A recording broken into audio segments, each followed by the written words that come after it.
water from the eyes from the condensation.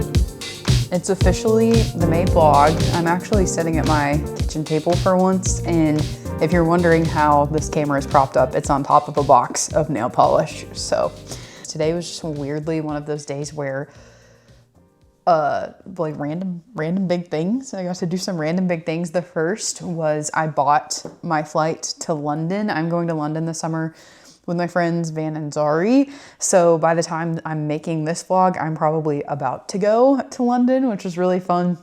And we're going to Amsterdam on the back of that for a couple days. And that is my first international trip since I went to Korea in 2023. So just being able to kind of finalize some of the details on that is kind of fun.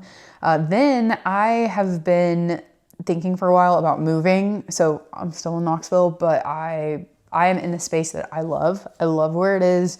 I love that it's on the Knoxville Greenway, but I pay a lot. And I just kind of think about, oh, if my friends come in town, having an extra place for them to stay that is not like my bed, having another bedroom, having another bathroom, having more space. I went and looked and toured apartments earlier in the winter, and I just decided, okay, I'm gonna wait till the summer.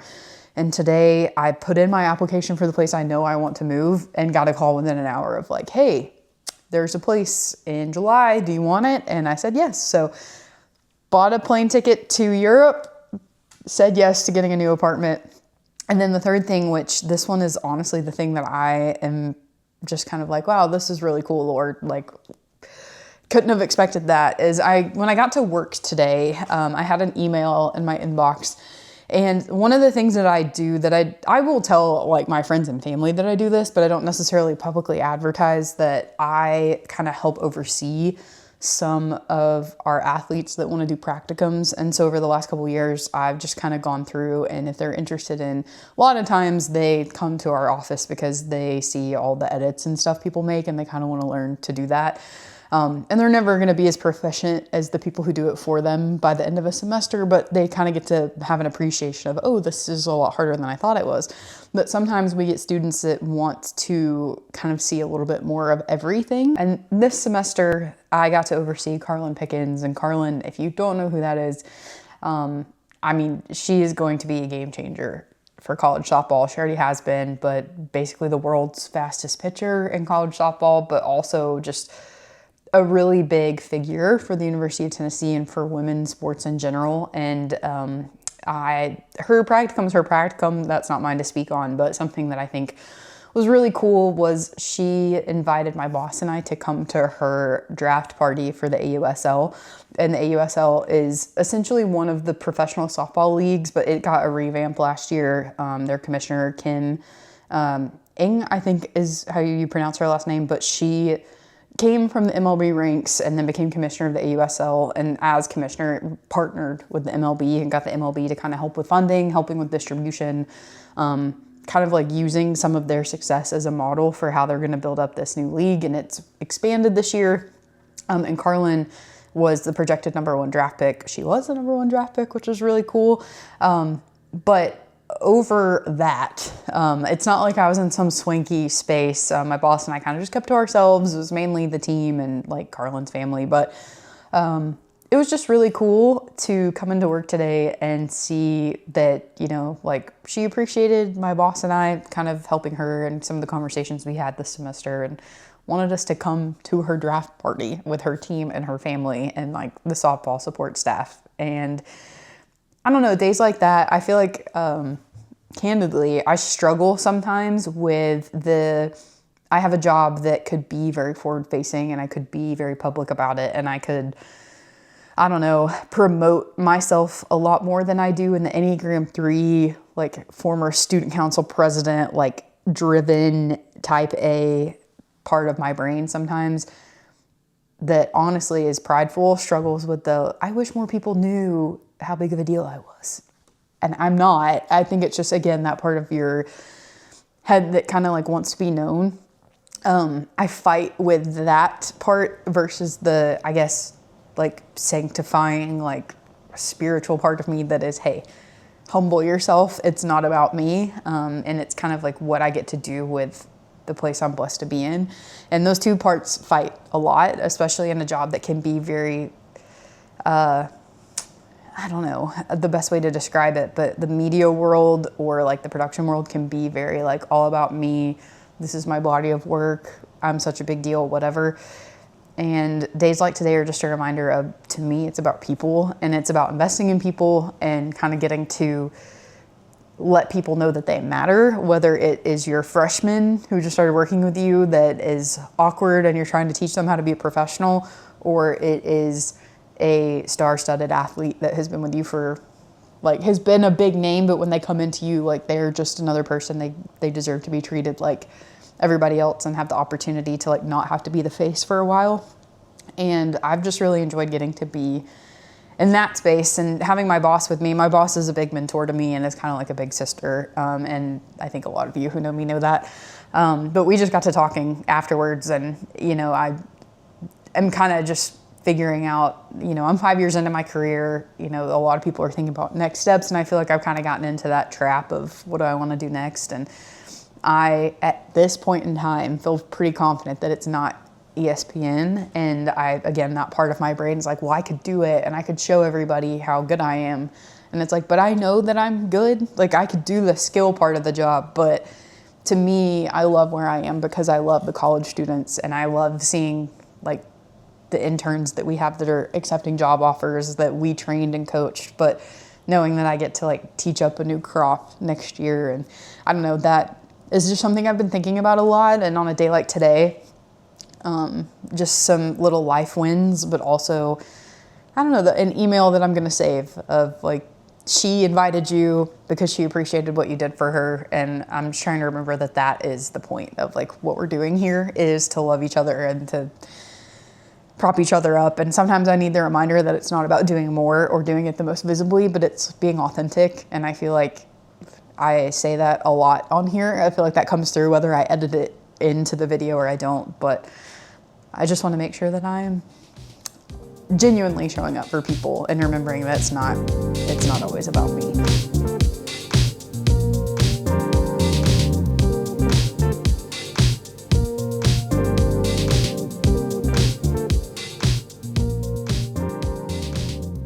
I'm going to do something that I always want to try to do, but somehow have never completed, which is show what it's like to produce in a day. I've only done it one time, so here goes nothing.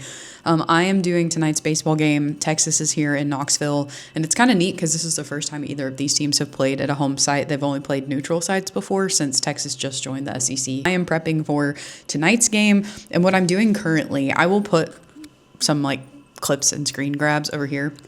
But I'm currently just going through and reading the game notes for each team, making sure that I have at least a solid idea of what the biggest storylines are for both sides. The biggest thing is that Texas has a very good pitching staff. Tennessee's kind of, like, struggling a little bit. So just how are they going to respond to maybe losing a series last weekend, coming in and having a top 4 team at home? That's kind of what my job is, and to be able to set that up during the broadcast for the Tennessee fan who knows everything about Tennessee, the Texas fan that knows everything about Texas, and then the person who just turned it on and doesn't really know what's going on with either of these teams, but just wants to watch the game. That's kind of what your goal is. And so for today so far, I have been writing notes on what I need in my open, the things that we have to pre-produce, because there's a whole thing called pre-pro where you pre-produce things so that your life is a lot easier in game.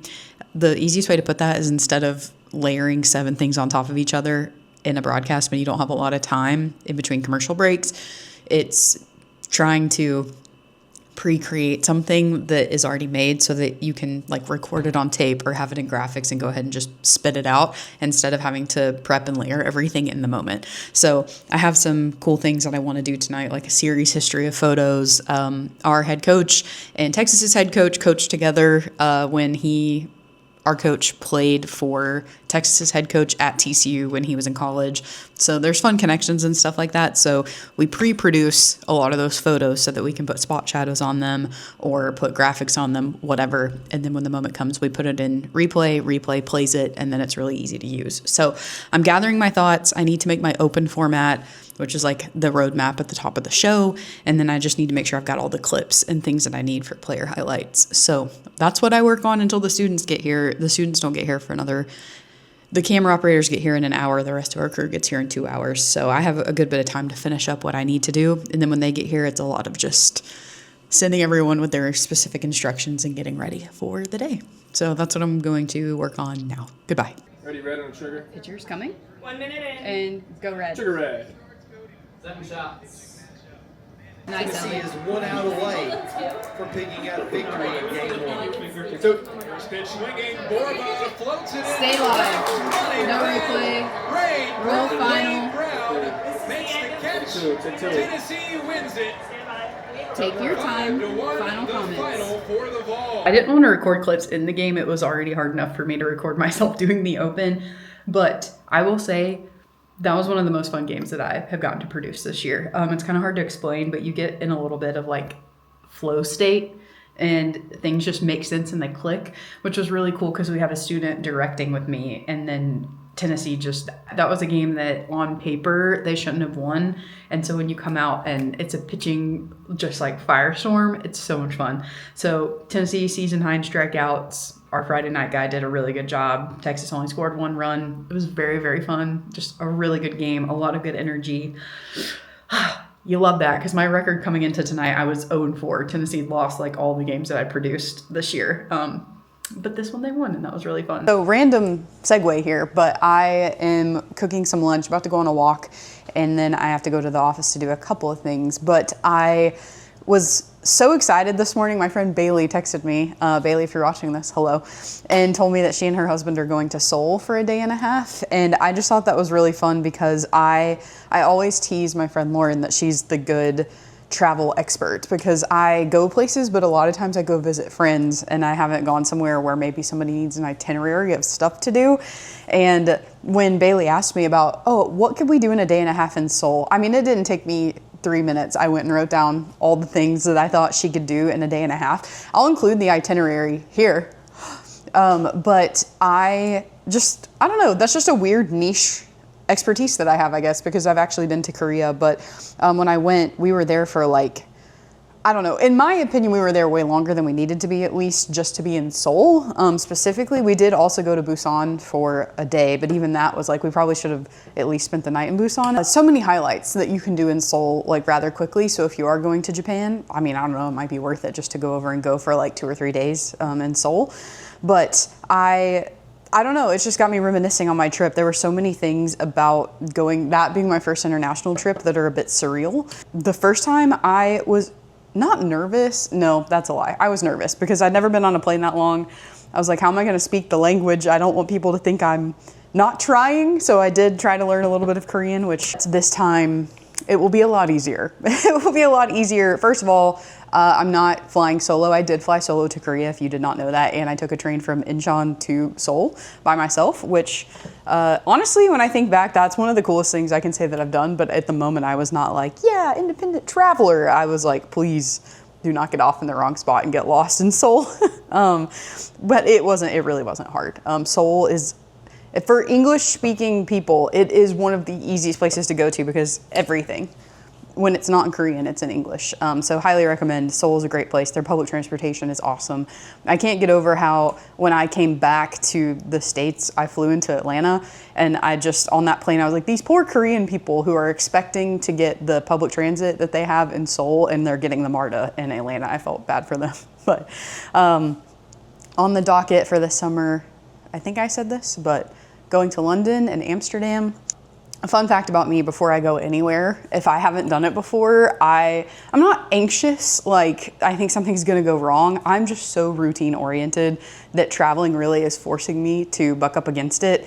So I think it's really easy when you're watching social media and that's the only thing you're looking at, to see people going on these trips or like buying a house or, you know, I don't know, producing a TV show, and I don't know, they make it look really easy, but honestly, I think so many of the things that I have done in my life, I have been very nervous or afraid to do them, but I just know that it's like I've been gifted with the opportunity to do it. I need to like trust that I'm going to be taken care of. And so for me, that's a spiritual thing, but also like sometimes I don't want to do as the introvert, I don't want to walk into this party. I don't want to walk into this meeting. I don't want to go against my routine to do this thing, but I know that growth and like the best gifts in life are on the other side of those things. And so I try my best to force myself to do them. I had a friend from high school, he told me once a couple years ago, and I've never forgotten it because the conversation was like on Good Friday. And I remember him saying, you know, you are so good at making yourself do the hard thing, and a lot of people are not good at doing that, and I have never forgotten it. So Banner, if you ever watch this, I do remember that, and I have to tell myself that quite frequently because I'm scared to do a lot of things. I just try to make myself do them because I know that the good is on the other side of being scared of stuff. So that was my tangent. I'm gonna go back to making, this is not exciting, but I just have some orzo and this basil pesto. This is my favorite because if you did not know, I am allergic to tree nuts, like most tree nuts. And I try to avoid pine nuts because I can't remember if I'm allergic to those or not. And this is literally the only pesto that I can find that doesn't have any of those in it. This one's just mainly basil, soybean oil, garlic, and Parmesan, and no nuts. So this is like a treat for me when I remember it. When I go to Target, I pick it up and I like to put it on some orzo with some chicken because I don't feel like making anything else or chopping vegetables today. Wait. What? Yeah. Also, that's Hope, by the way. You're gonna stab her in the face.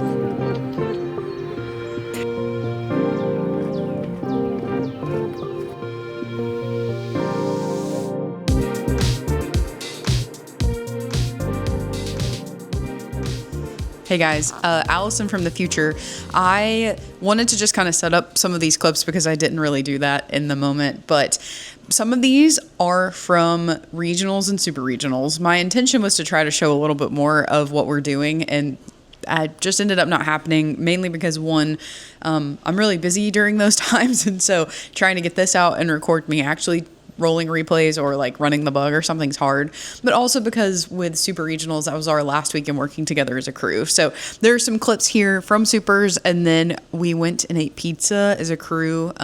Everybody that was just still hanging around, sometimes they'll just say, hey, do you guys want to go eat?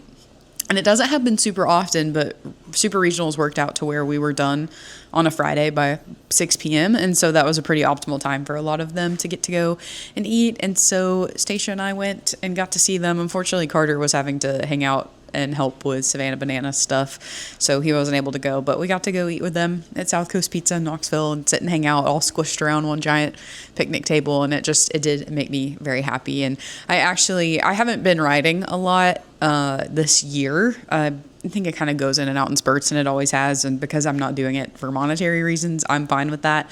But it kind of just sparked a little bit of, I don't know, a lot of gratitude for this little group, and I wrote about it, so I will put that link below for those of you who like to read my blog. And you can read a little bit more about what that dinner meant to me.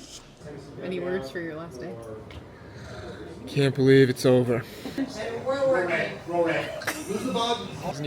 Doesn't he know he doesn't work here? Special guest on the vlog. Look who it is. It's Bryson Wright. What's he doing? I don't know. What you got on the hat? Is Is that who you work for? Yes, of course. No, it's not. We all work for ESPN. Hey, who Okay, won? that's Tennessee fine. or Georgia? Yeah. Tennessee one. It was great. Yeah. I loved it. Let's look at the height difference between me and Bryson. It's not that bad. Yeah, what the heck? It's a nice rainy morning here in Knoxville. I have come to Seed Coffee. I know that the last time I talked about them last month, I didn't like the drink I got. But again, this is proof that was me. That was a bad choice for my taste buds, not because of this coffee shop. But I woke up 7:30 sharp, which is not really like me. I like to sleep. But I think I just knew, my body knew I'm done. Like, we had our last softball game last night. So we are officially done with broadcast for the year. And then pause because someone's pulling next to me. You know what? Actually, who cares? Continuing on, I went to Barnes & Noble this morning because I woke up and just needed something to do. And I was going to go on a walk, but I think that I accidentally left my AirPods in the Tennessee weight room. And normally I could just run by there and get them. But in events that you will see later today, we have the Savannah Bananas in town. And it's in Neyland Stadium. And if you have ever if you've never been on a college campus, let me clarify. If you've never been on an SEC campus on a football Saturday, the security is like Inauguration Day. It's like trying to go into the White House and steal like a table knife. It's like, I don't know what it is, but it's really hard to do anything. So I can't really get into my office easily. So I'm going to try later when I get there to see if I can find my AirPods. But because of that, and because today am a baby that couldn't be alone with my own thoughts, / I just really wanted to listen to some podcast recaps about Survivor 50. I did not go on a walk this morning. So instead, I went to Barnes & Noble because it opened at 9, and I got 2 books that I've been looking for. And I want to go to a local bookshop that just opened in Knoxville like 3 weeks ago, and I haven't been able to go. But I honestly wasn't sure if I was going to be able to find one of these, which I can show in a minute because it's kind of like a table book for Survivor. But I am still going to go to this bookstore and see if I can find, there's a fantasy book that I have had recommended to me via the podcast that I really want to try, and I think it's gaining popularity, so I bet that they'll have it. I didn't really get to show the outside of this last time, but since there's nobody here and it's raining, I'll actually show it because it's pretty.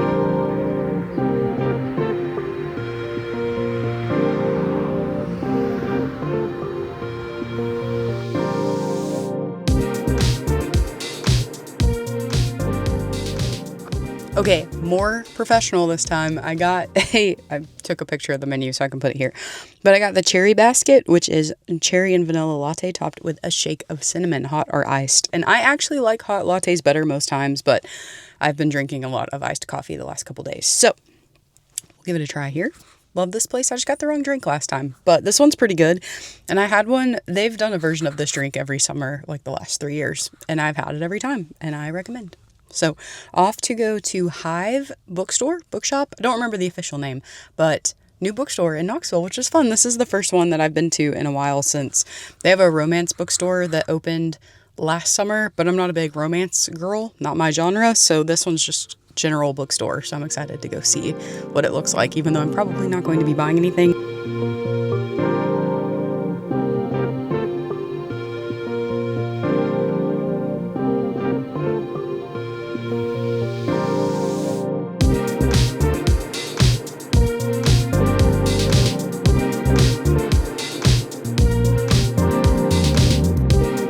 Okay, I'm back home. I'm going to show you guys the books that I got. 2 of these were I don't know. One of them is a Survivor book that I just didn't know that this local bookstore would have. And I think that ended up probably being a good call because they had some sort of child story time. So I didn't take too many videos in there because I didn't want to be like pulling out a camera while there were a bunch of children running around. But this is a new book about Parks and Recreation by Jennifer Kaishan Armstrong. But this author, from what I have noticed in the beginning, has a book on Seinfeld, one on Sex and the City. So she, I guess, and there's some other stuff in this list too, but it seems more of like how this show was made, how it impacted culture. Next one that I got is The Tribe and I Have Spoken by Rob Cesternino. So this is basically just, it's not a book, but it's a coffee table type book over the history of Survivor. I was thinking about this morning, that Survivor has kind of, in a fun way, just slowly encroached itself into my day-to-day, or just in the things that I like to watch, the podcasts I listen to. And it's the first thing that I feel like has done that in a surprising manner since I started listening to K-pop back in 2020. This is what I actually went to look for because I heard about this book on the podcast. I was very intrigued, and it's called This Kingdom Will Not Kill Me.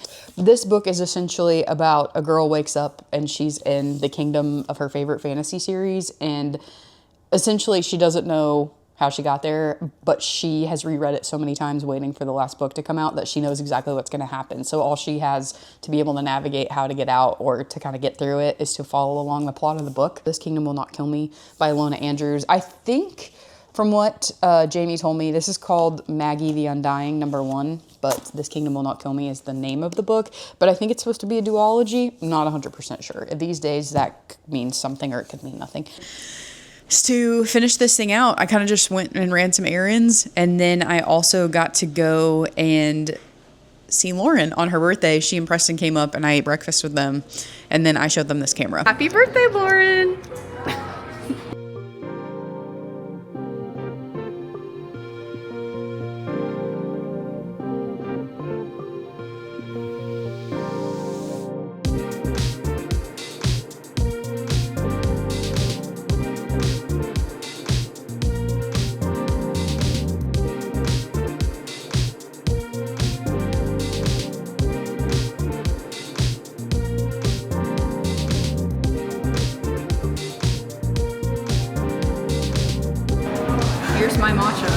Preston, show your drink to the camera.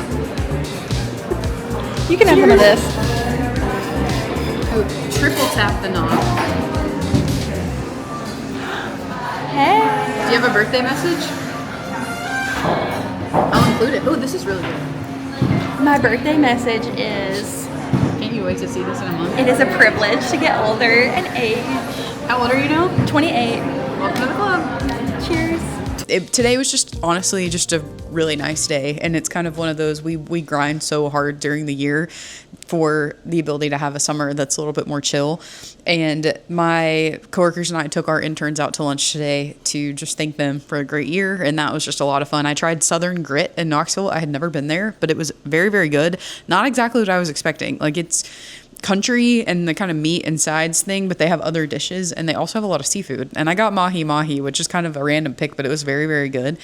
But we talked about memories. Tennessee's baseball game was on, so we talked about that, and it's always fun to just sit and, backseat drive / backseat produce while you're sitting at your lunch table with other production people. And then as we said our goodbyes, I went and got my nails done.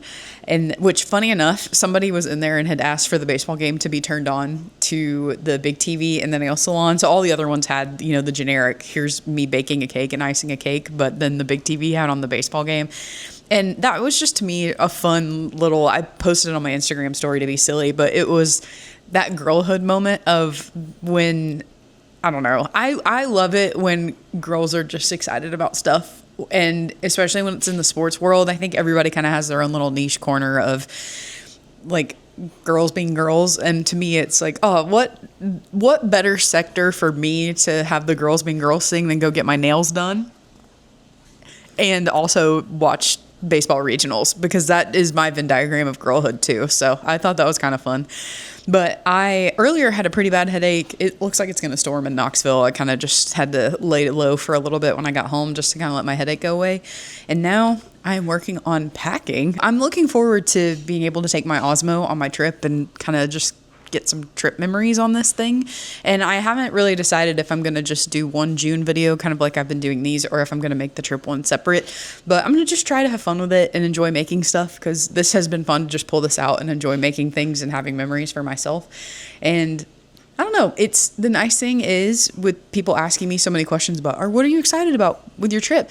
My answer every time has been, I just don't really have a lot of expectations. And that's kind of why I'm excited, because Zari and Van, they like to plan trips, and so I can just show up and I can just go from place to place and they'll tell me what to do, and I'm really looking forward to that. So trying to get a lot of that stuff packed so that I can chill and hang out with my family the next couple of days.